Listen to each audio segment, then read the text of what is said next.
sunt eu și în vlogul de astăzi m-am gândit să vă fac o mică excursie în orașul Orhei.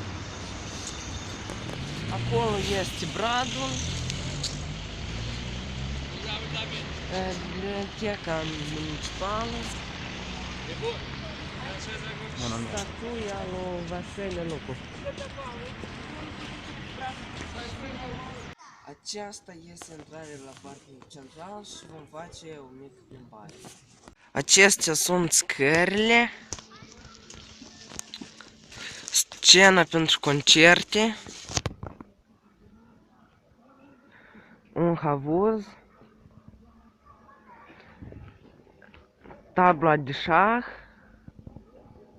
Acesta este râul Ivanos, acum este înghețat.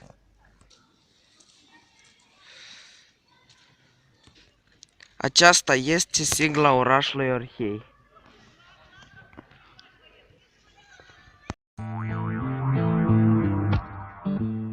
Chiar și un gard simplu l-au făcut special, pictându-l în stil național.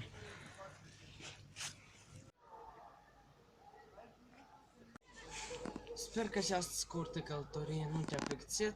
Dacă ți-a plăcut, dă like, abonează-te și distribuie pe Facebook. Ciao!